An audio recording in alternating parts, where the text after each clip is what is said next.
Michael, it feels like we're on the cusp of entering this new phase of the war. How are both sides preparing? Yes, they are preparing for a new phase. I mean, the Russians have actually pulled back a bit. They were pushing all around the border of the area that was contested. That's about 1,000 kilometres. And they were pushing in the north, they were pushing a bit in the south, but they've stopped pushing now, apart from Bakhmut, which is a story all of its own.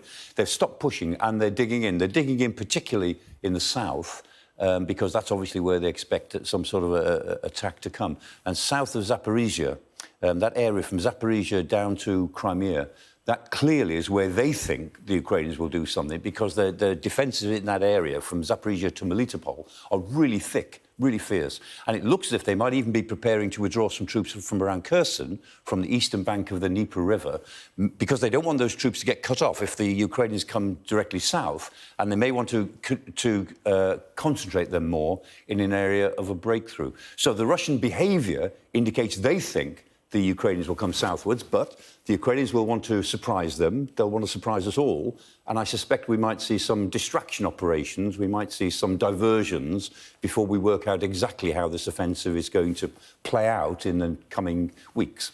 And meanwhile, while the fighting has been happening because of the weather, it's been an opportunity for Ukraine to stock up on weapons. What have both sides got, essentially, before we embark again? Yes, I mean, I think the Russians are holding back a certain amount of heavy metal, a certain amount of their armour, because they'll need to bring it in at some point when the Ukrainian attack begins. The Ukrainians, we know, have got, according to NATO, they've got 98% of all of the weapons that the NATO allies promised them.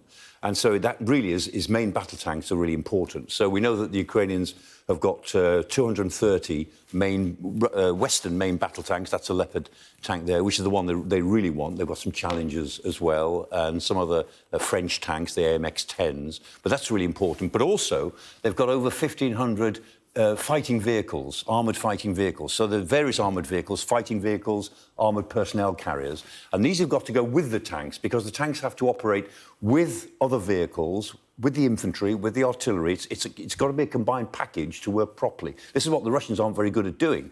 The Ukrainians have put together what looks like a Western armoured brigade. And they may have, that figure of 230 tanks is a magic number, because if they've got 200 tanks, they've got enough for 2 armoured brigades if they've got 1,500 armoured vehicles to go with them. The question is, 2 armoured brigades would be very powerful units. Have they organised them well enough? Have they integrated them well enough? Because they're not used to doing this either. So in the limited time available, have they been able to integrate their forces to real effect? Well, we'll find out as and when they start to use them. Of course, it is all dependent on the weather. When do we think this new phase might begin?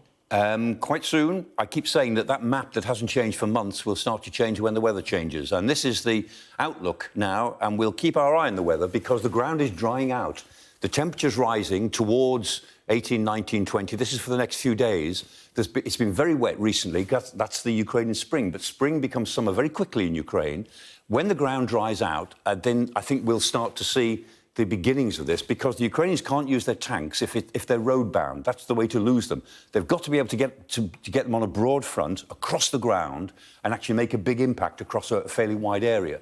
Some of these tanks are 70 tons. You can't drive a 70-ton tank over soft ground. So they have to wait for the weather to change. But the weather is changing, and for all of those who are wondering when this offensive will start, I say keep your eye on the weather forecast.